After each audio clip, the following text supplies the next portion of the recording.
ladies and gentlemen,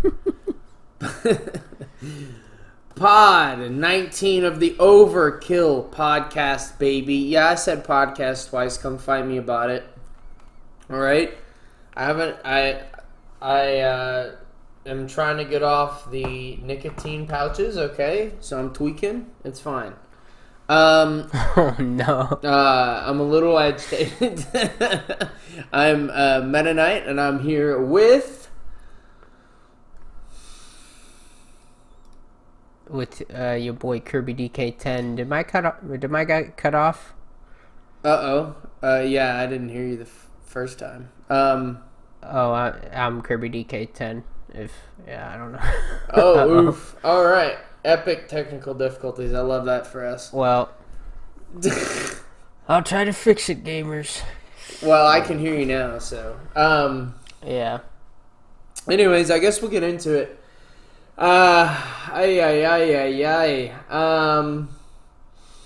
Gentlemen. I guess we'll. I'm gonna take Kirby on a little ride because we're probably gonna swap this around now that I look at it. I think last week we left off on mentioning X Defiant, the Ubisoft shooter. I know Kirby gave his thoughts last week, and as y'all know, I'm an old man. And it takes me a while to get around to playing games. In fact, most games I promise to play, I don't play. So there you go. This game was pretty exceptional. I had to go to the Uplay launcher, which is fucking disgusting. But I mean, the game is good. It feels like old school COD, but because it's running with Ubi tech. It's a little clunky, it's nothing like Siege, at least, so they've done a good job with kind of taking the engine and making it feel smoother. I like the amount of damage that the guns do. They feel a little weak to me, but that's kind of how old COD was. I'm saying a lot because there's a lot of stuff. I'd say I had the most fun with the shotguns because it wasn't like or the shotgun because it wasn't like super broken. It usually was a 2-shot, or like if you were eating their booty hole, it was like 1. So I liked it quite a bit. I thought it was good. I thought the pacing was nice. I thought the spawns were good. I thought the maps leaned a little more new COD than old COD. At least the ones that I played, they had a lot of like furniture and decoration, and they were pretty large. It really wasn't the design of the map. The maps that I played had 3 to 5 lanes, so they were simple enough. But I would say it was more like this scaled up size of the maps that I played on was kind of off-putting. But other than that, it was pretty good. It did feel like old COD for the most part, and a lot of times I actually kind of forgot that I wasn't playing COD like when I got into that flow state, and I probably only played it for like an hour, but yeah, it was pretty good. Yeah, I think like the one thing that I wanted to kind of say is like I think they make the weapons a little less like potent than they are in COD to give you a chance to like get around the corner and heal up a little bit, and also they want the abilities to be impactful, and I think in order to do that you have to make the guns a little bit less strong. Certainly. But yeah, no, I mean I've been having a blast with it. I know.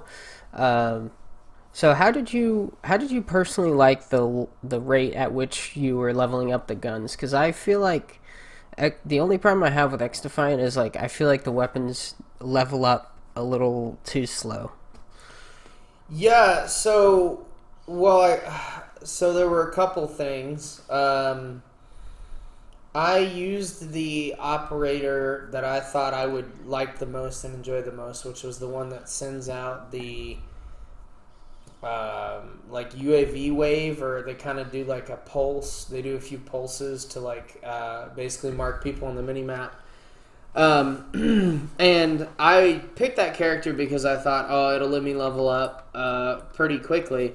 And as I was using like the MP5, for example, it felt like so slow. I mean, like within an hour of playing, I probably only got it up to like level 2, and then the shotgun, I am like 75% of the way there. So it didn't feel that great. I have to be honest. It was really, really fucking slow. Yeah, you were playing the Echelon faction.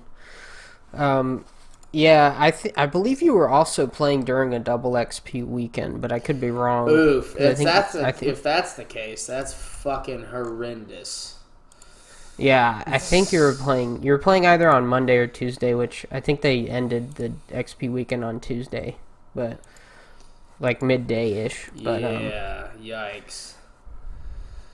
Yeah, I mean, I think the thing with XDefiant is during all of the betas and all of the tests, at least the ones that I was a part of, everything was unlocked. Every gun, every attachment, everything.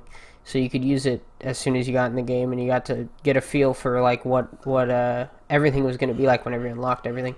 Sure. And I think what they didn't do was I don't think they ever did like actual test for like how fun it was to, or like how fast it was to get everything. I don't think they like got a good feel on the progression side of the game. It definitely doesn't feel like it.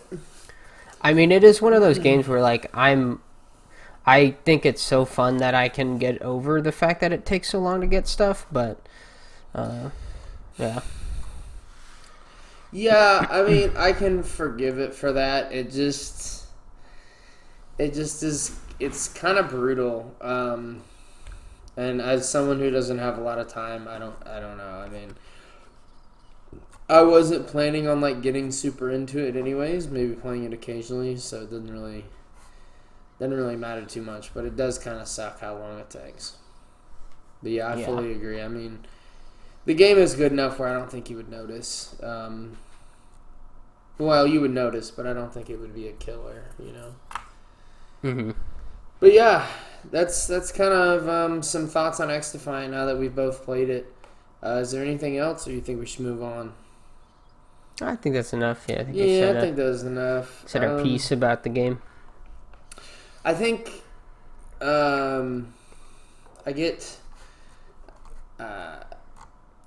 I get paid on Tuesdays, and so I'm thinking maybe I will play some of those indie games I mentioned before, and maybe we'll see what I think of them next week. But yeah, that'd be cool. I'd like to do that. I know I promised I'd play them, and I never did. So yeah, he's fake. All right, fake. Said, wow, he's fake. Gamer news. I'm thinking Animal Well would probably be a good one. Or maybe Little Kitty. It seems like they've raised the price on both of them, which is unfortunate. They went from like $20 to $25 each, which, whatever. Path of Exile 2 is in development, and early access is allegedly coming this year. You and I were never big Path of Exile players. I think it's a little bit too hardcore of a game, and it's also a kind of top-down ARPG, American RPG. So, I mean, you know, it's not really in our like rotation of games that we would ever play in the first place. Is it? Yeah. Cool? Is it? It looks beautiful. It looks great. It looks just like Diablo. Yeah, I was gonna say this does look a little too similar. I mean, I know there's obviously the first one. I think I've maybe seen the first one. It's never been a game that's interested me. I mean, I'm glad it's getting a sequel finally, because I think the first one came out in like 2013 or 15 or something like that. I don't know. Long time ago. I said, wow. Okay. Yeah, it was 2013, the original. Oh, well, there you go. Over 10 years. Wow. Yeah. Yeah, it's good that it's getting a sequel. Is the beta PlayStation, or no, is it early access PlayStation exclusive? Yeah, I doubt it is. It's coming to PlayStation 5, but from what I can tell, I mean, I doubt it is because so much of their player base is on PC. Early access allegedly begins. It begins on PC. On PC, and allegedly, their plan is to have it come out on PlayStation 5 at the same time. But we'll see what Sony thinks. Apparently, is what has come out.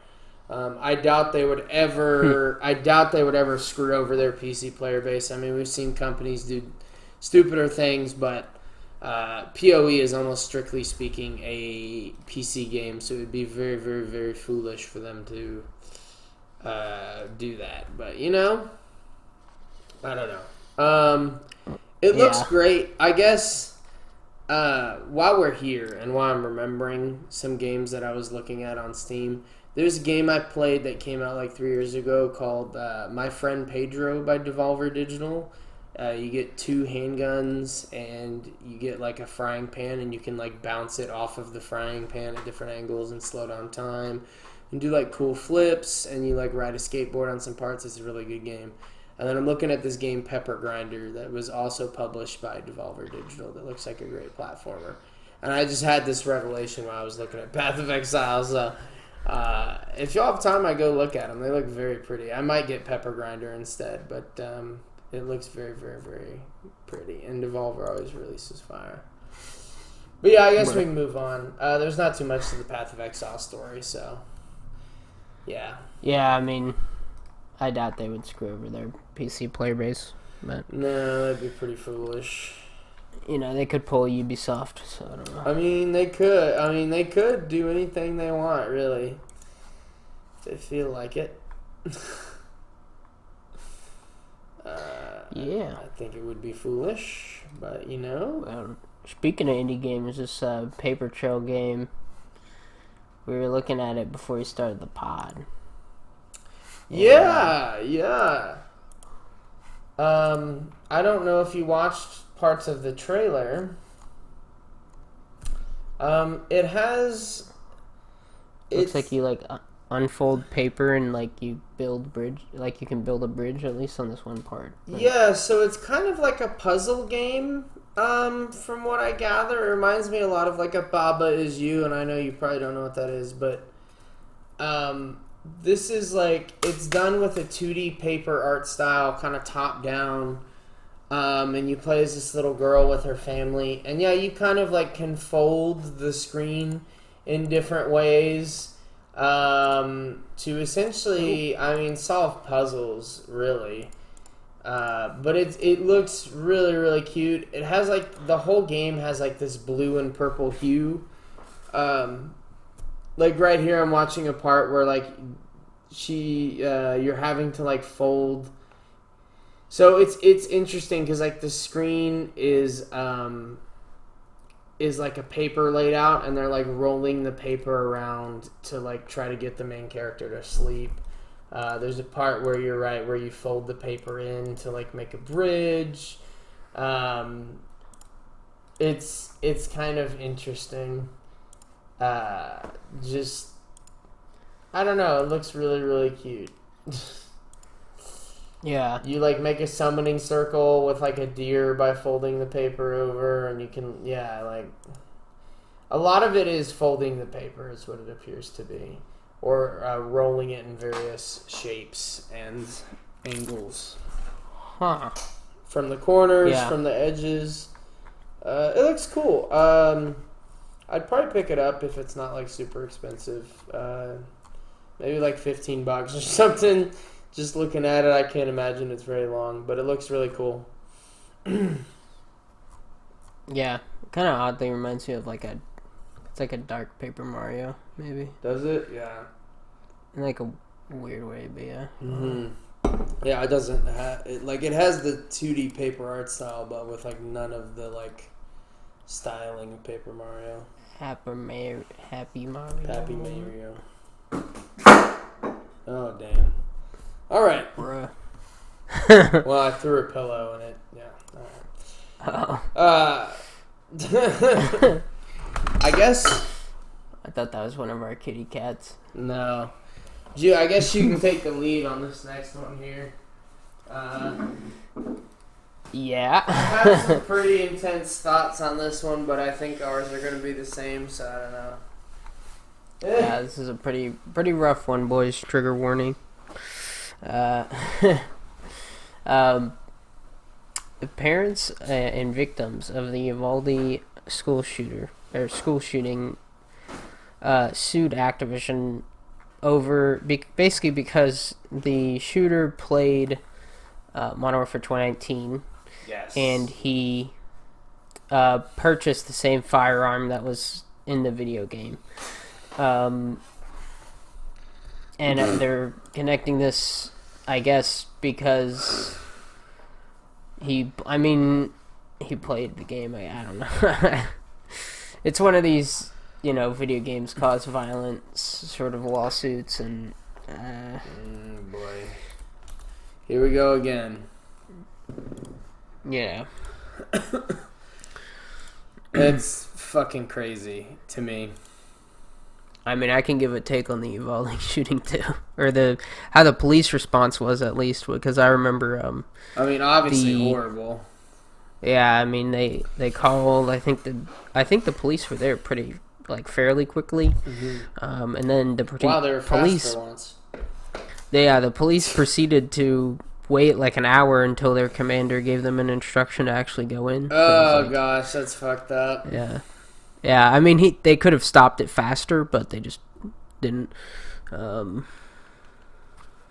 yeah, I mean, that's fucked up, dude. Yeah. I mean, how do you even respond to this? It's like, bro, it reminds me whenever Eminem in the late 90s would release music, and then you'd hear, I don't think it ever got to a lawsuit, but it definitely got to where the news would blame him for things. This is just that same kind of fear, kind of fear chasing and fear rousing kind of stuff.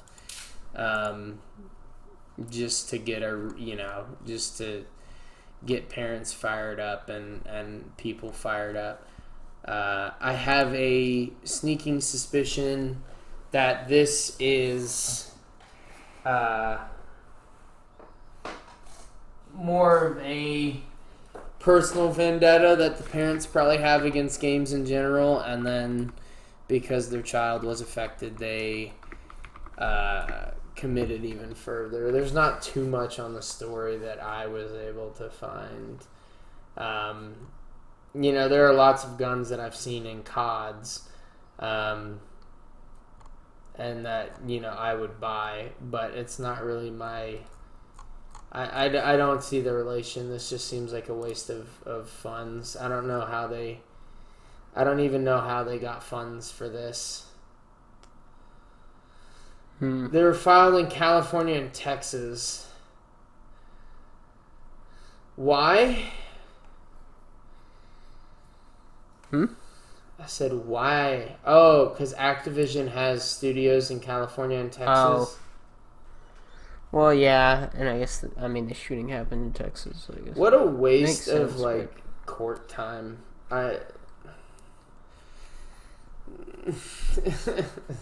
That's that's just fucking crazy. That's fucking crazy. That's if you were to jump off the roof of your house and break your fucking neck, and then instead of well, I guess not. Maybe it's more you got hit by a car, right? And then instead of suing the person that hit you, you sue the car company. It doesn't make any sense. I don't understand. They're oh, well, the person that ran me over, they bought the car that they saw in Grand Theft Auto. So, yeah. Yeah, I looked it up. One of his classmates Described him as a popular loner. Loner. She would describe him being in a dark place. He would wear all black combat boots. He was depressed and lonely. I mean, to me, right? I'm an armchair psychologist here, obviously. My guy's coming out with the facts. To me, it seems like he would have some sort of probably depression or mental issue going on that was unaddressed, which, I mean, sadly does happen a lot in the United States, and I mean, really, in a lot of places, but yeah.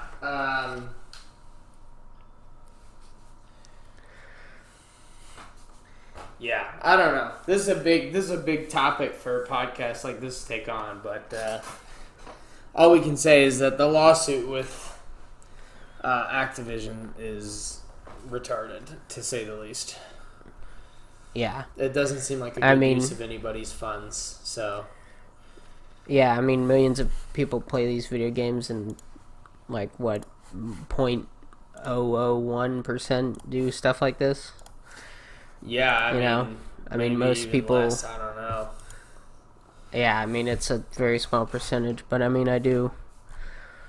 Of course, we feel sad for the victims and their families, but.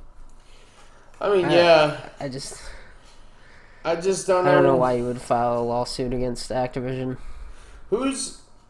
I'm more curious on whose money they're using to do this, because it just seems like a waste.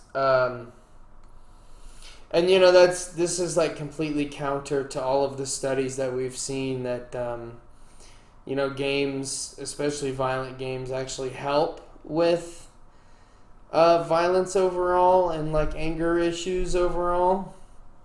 This kind of goes against all of that, so that's also interesting.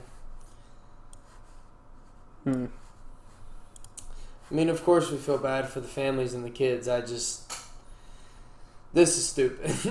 But yeah, I don't think we're gonna get much farther than that on there. Very sad. Oh gosh, what a horrible thing. I saw recently, I guess on a side note, this hopefully this doesn't get us in trouble. The Uvalde police posted something on, was it Facebook? It probably was Facebook. It was saying like, today we remember the kids, yada yada. And of course, they got absolutely fucking rammed and reamed. Yeah. By everyone saying how slow and pussy they were. I have to say, if I may insert my feelings on the police, especially in stuff like this, is police are always really tough whenever they have like the advantage over you, whenever they're in like a one-on-one with you. They're very tough, but it appears that, like, especially in cases like Uvalde or any of the other school shootings, that suddenly whenever the police don't have the advantage, they're all of a sudden really, really scared, and they like to front that they're more like military and macho than they are.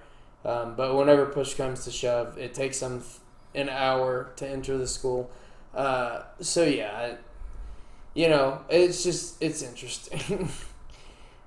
Things like this have really exposed a lot about police and about like gunmen and just tragedies like that. It's kind of crazy.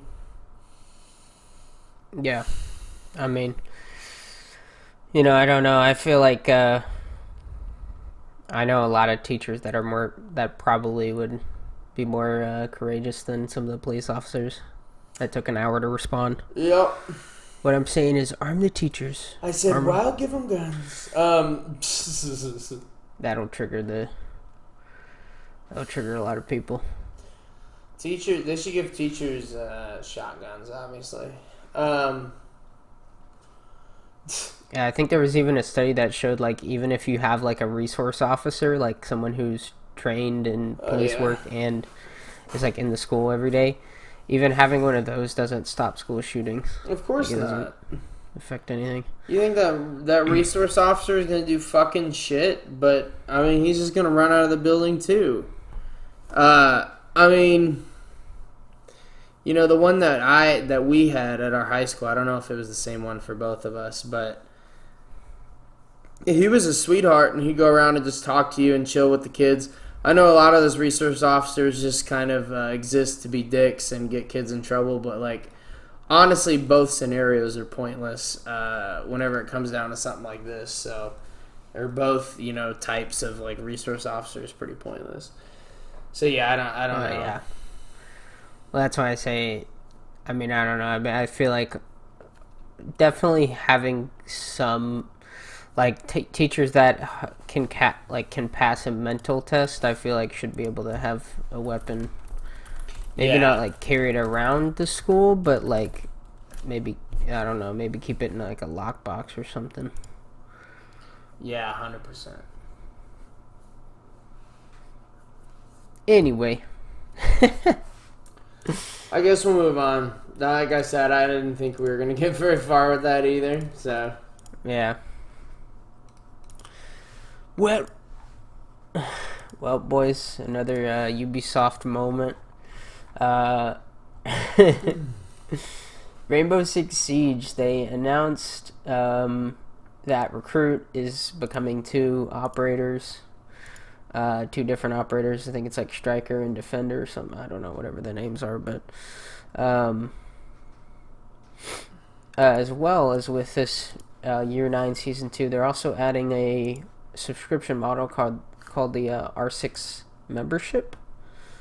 Yeah. And me and Meta were looking into this. I mean, to me, it seems like a pretty good deal if you subscribe annually.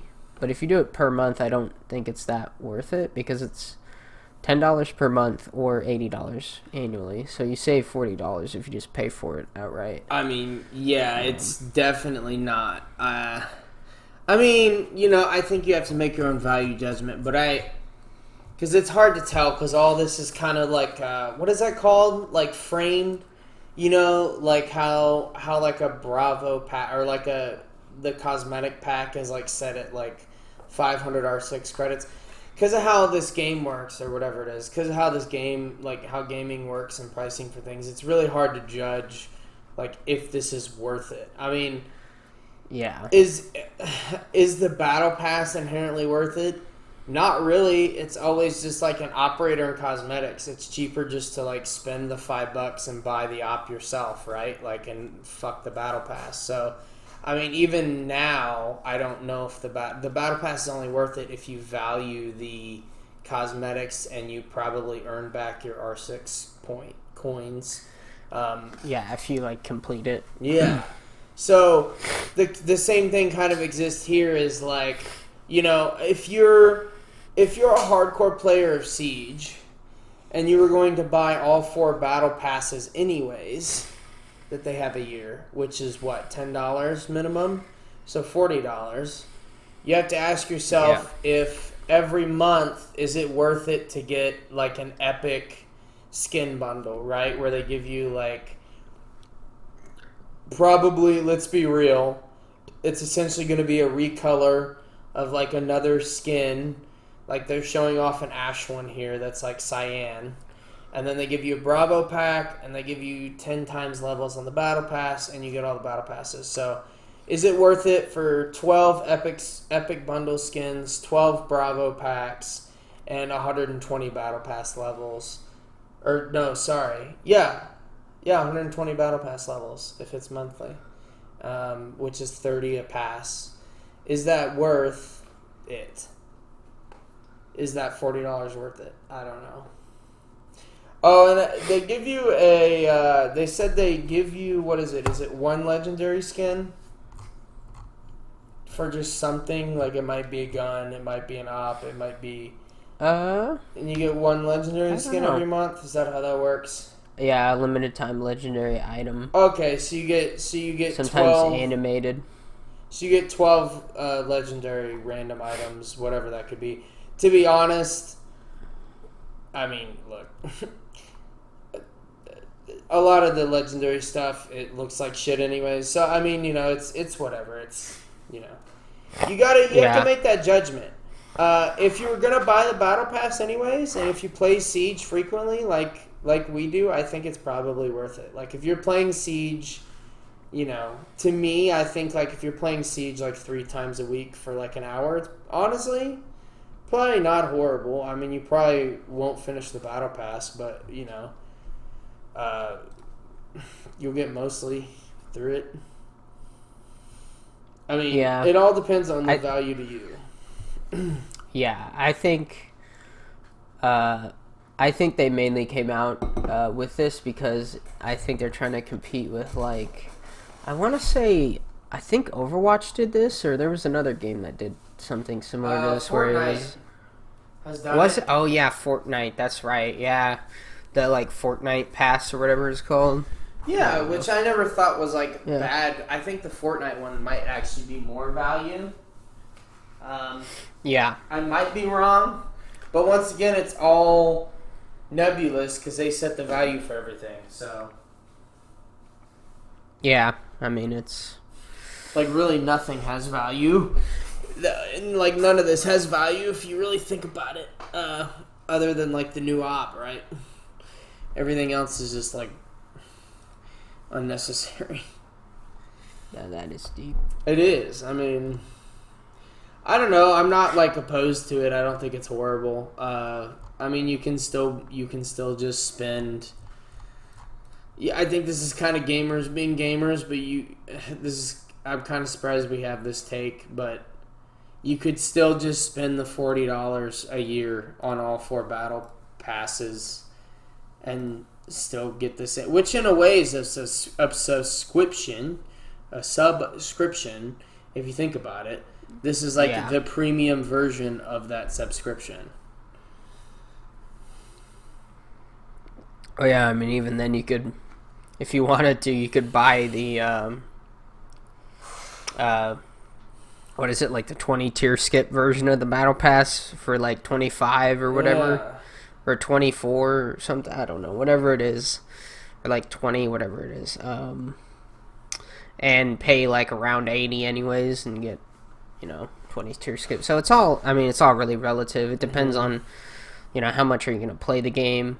Like I think if Siege is your main game, like this could be worth it. I mean. I think it's kind of the same thing with like Fortnite, where it's like if it's your main game, I think the sub is worth it. But I mean, if it's not, probably not a. Yeah. And I think this is one of those.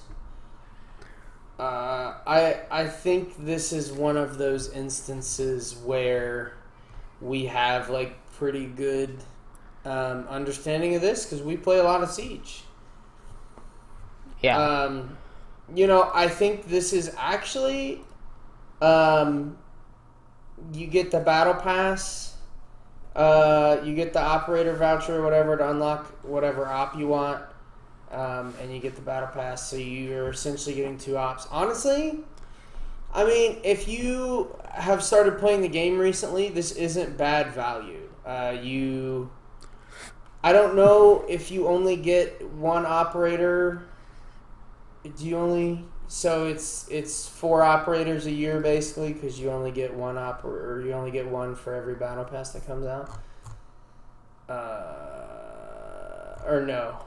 Well, now Siege only does 2 operators a year, so you only get 2 ops a year. In lieu of a new operator, got it. So you will get the new op, or plus you will get the operator voucher or the 600. So you only get 1,200 R6 credits a year, or 2 op vouchers and 2 new ops. So, I mean, if that's pretty cool. I had no idea there was operator vouchers in Siege. Apparently there is cool. Now. They were saying it was a new thing. If you started playing the game recently, it's not bad value. The R6 credits you get from the Battle Pass will be great because you don't need that many to unlock. A lot of the ops are like 260 R6 credits, which is like two little tiers of the Battle Pass. So, I mean, you could probably unlock the whole roster in close to like 6 months if you really grinded. A year if you really... a year if you were more reasonable, so... Yeah, and then also with all the battle passes, you also get like the renown boosters and stuff like that, so you could use those and get like me, a lot of the ops as well. I think I have one ticking down right now. I don't even play the game that much, and I was missing like 10 ops, and we've started playing over the past 3 months, and I've probably spent like $15 and then played like a decent amount, so I've probably unlocked like 4 of them with renown and 4 of them with just like the little money I've spent. Yeah. Which is kind of cringe, I know, but hey. Cringe. Yeah. So it's not like they're trying to I don't think they're trying to take you for a ride, but it's always just trying to get more money. And I think people are more mad. I think people are more mad that there's exclusive skins that they won't pay for or refuse to pay for than they are about the principle of it. I think they're just hurt that they're not going to have the skins, which is probably more likely. Yeah. I assume it's people that really care about stuff like that. Yeah, I don't know. I've never really cared about the skins. I would only buy it if like I was a completely brand new player or something like that. Because the game is like, I think it's like $10 now, so you could buy the game and get the pass for a year. And if you played enough, you can just get everything pretty much, or most operators at least. I mean, yeah, I don't know. You might even be able to get everything. I think you would, yeah. Because the battle passes have so much credits in them, and the operator voucher. I mean, honestly, you could probably get at least like 80 to 90% of the ops. I don't know about the newer ones, but definitely the older ones that are way cheaper. Like year 1, 2, 3, I think you could probably get no problem. Maybe you'd have to pick and choose on the more recent. I think you could probably get all the way up to year 5 at the very least. Yes, yeah. Because the year 5 are only like $10,000. Mm-hmm. And I mean, I guess since you and I have played League, I don't. It sounds fucked up, but I don't think we see this game like as quite of a bad light. Because League really is like shitty as far as like giving you stuff to unlock characters. I'd say Siege is like pretty generous.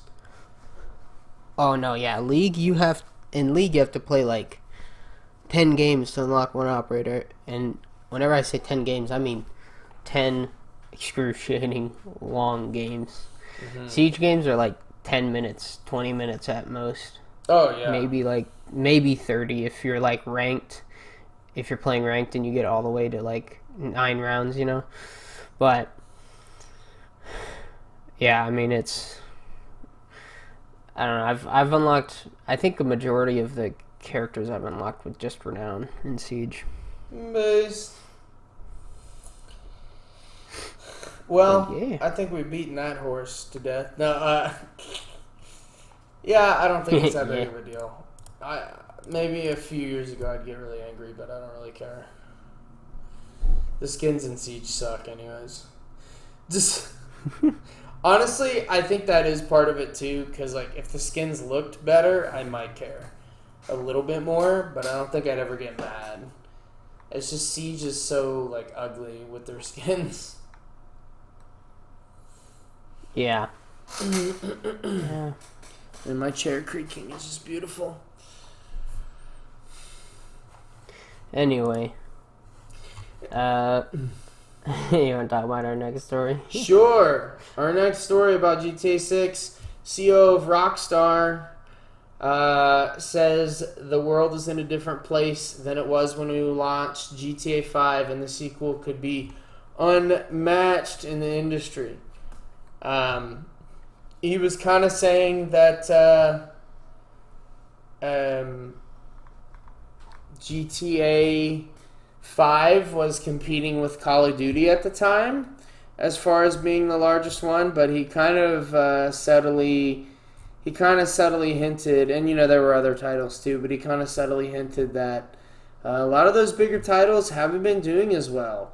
So they might be on top this time. Like, they might actually be number one with GTA 6.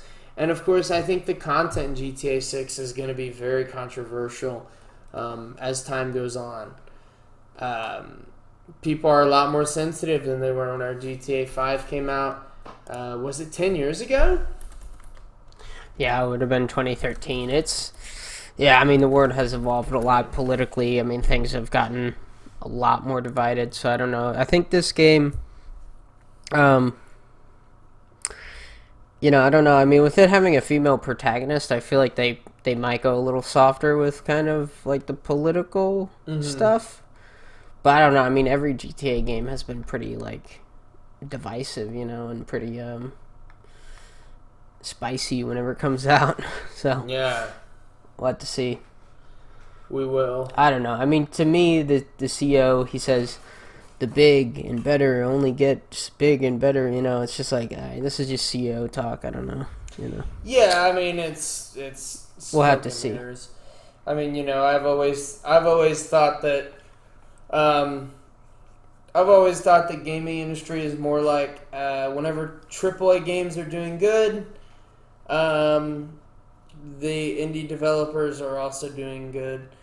And then whenever AAA games are doing bad, the indie developers are doing really, really good. So, I don't really know if I agree with his statement of, like, mid-tier developers, suffering. I don't think that's ever really the case. Yeah. Usually, like, a mid-tier developer, a lot of times these days, is still just like an indie game maker. I mean, it depends on what he means by that, because a lot of games are made with, like, AAA studios releasing them. Maybe not a AAA, like, development studio, but, like, a AAA publisher, and I thought AAA always referred to publishers, so yeah, I don't know any, like, mid-tier publishers, but maybe that's just ignorance. Yeah. Huh. What? Yeah, you might have to clarify on that. I don't know. He's saying the mediocre has to go away, and the stuff in the middle either has to get really good, or it has to go away as well. I don't. Yeah, I don't. Yeah. I don't know what he means. I think he's just talking about games. I don't know. You think he's talking about, like, game in quality? Yeah. Because he kind of is, like, mixing two different points here. He's mixing game quality, and then he's mixing studio size. So the guy's having a Kanye moment. Yeah, a little bit. Like, he's kind of saying that, like, the big studios aren't as, like, prevalent as they are right now, and that helps. But then he's also saying later that like, the quality of games, like, have to get better. Of course you can't release, like, a shit game or, like, a mediocre game. I mean, I don't think you've been able to release a mediocre game in years. I mean, at least since, like, 2010. Fuck, it might even been after, like, before that. I mean, games that have done well have never been, like, mediocre. I don't think. Yeah, I think the only games that have done really well that were mediocre they were marketed very well. So I don't know. I don't know. I think people are finally getting wise enough and finally, like, not getting hyped for games at all until they actually come out. Very happy. Yeah. I hate whenever people get hyped. Yeah. It's like it just makes me cringe. I think, yeah, the only games I'm ever excited for nowadays was X Defiant, and that's because it was free. Oof. And I mean, I guess the new Call of Duty game, but, like, I don't plan on buying it. Yeah, exactly. Like, you gotta, I don't know, they have to show me something that actually wows me, I guess, but. Oh, baby.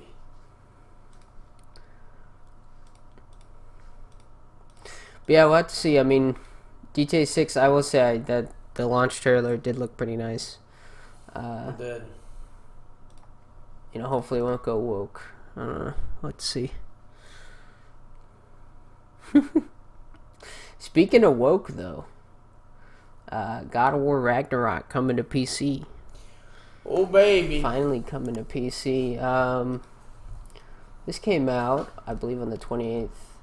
And the PlayStation confirmed that it'll be coming on the 19th of September of this year. Mm-hmm. Which is pretty poggers. That is pretty poggers. I know, I think were you interested in playing this game? I believe. I was. I still kind of am. It just looks like a decent time. It looks like a good time, I guess. I know I don't sound very convincing, but yeah. Yeah, I know a girl at my work was telling me that she started playing this game. And I think she was playing it for like 6 months, so I don't know. Damn. I think she was playing it very slowly, though. I don't think she was like rushing through it or anything. Sheesh. It looks good. It looks pretty. It looks like it plays nice. And you get to be like, come on, boy. Alright, I thought God of War Ragnarok, was it? That was the one that Sweet Baby Inc. helped on, no? Yeah. And since that news has come out, I've been a little less hyped on it. Just out of principle. Yeah. I'm like divided on if I would get it or not. Because it doesn't strike me as like really woke. But maybe I'm wrong. Yeah, I don't know. I don't think it really is like a game that, I don't know, it just doesn't, to me, it doesn't seem like you could make anything, make it go like woke or whatever you want to call it. But no. But yeah, I don't know. It looks interesting. I guess we'll move on. I've been a little less interested to buy it. Speaking of woke, while we're here, Assassin's Creed Shadows. Protagonists can be LGBTQ+. I don't know what that means. Both the Black Samurai and the whatever ambiguous race the woman ninja is, they can be LGBTQ. Now, I don't know what that means. I didn't think there were relationships in Assassin's Creed games, but I'll let you take this over. It says that they confirmed romantically the protagonist will also attract and be attracted to different types of people. For the pair, players will get to experience a multitude of relationships. I mean, to me, that to me sounds like it will be some sort of, either same-sex relations or like maybe a, probably like a transgender relationship or something. I don't know. A lot of wow. A lot of degeneracy. That's what I'm gonna say. Very degenerate. No, I thought it was funny because I was watching the Michael Knowles show, and he, last week, whenever the game was announced, he was like, honestly, I don't see a problem with having a black samurai if he was a real guy, and, historically it makes sense. And then this week he was like, oh no, this is not sanctifying. Yo. It was just so funny because he like 180'd. Bro. What the fuck? Maybe did he learn more about it or something? Yeah, well, he doesn't play video games at all, so he's like, I probably still would have never played it, but... Yeah, fair enough. But yeah, I mean, it's, I mean, what can you say? Yeah. I don't know. It's just the world now. Oh, boy. Well, I won't be playing it either way, so... Yeah, I was kind of interested. I don't know. Now, the more I hear about this game, I'm like, yikes.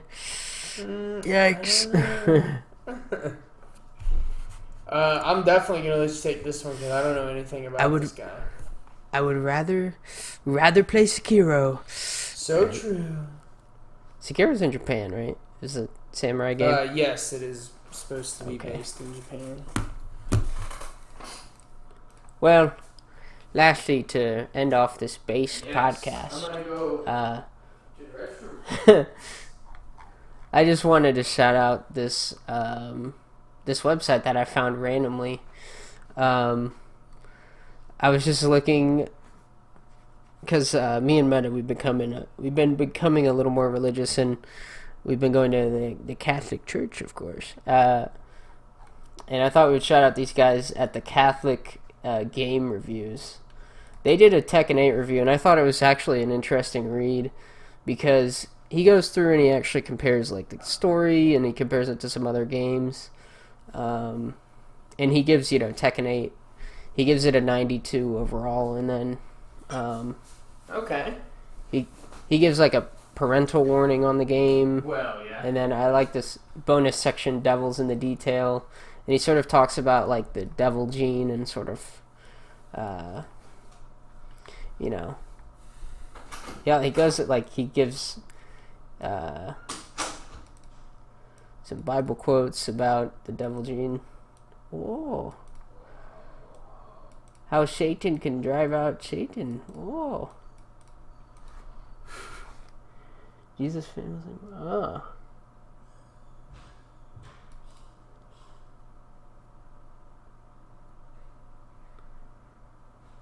Basically saying you can't drive out darkness with more darkness. Base, dude. But yeah, no, I thought it was a cool website. I just wanted to shout it out. My guy Meta. Yeah, that is actually pretty dope. Yeah, I went to use the microwave. I mean, there's nothing else I gotta say, boys. You should check them out. It looks cool. I was looking through the article a little bit, but I guess we'll see you next week. Yeah. Hope you guys enjoyed the podcast. It's been your boys. Peace. Bruh.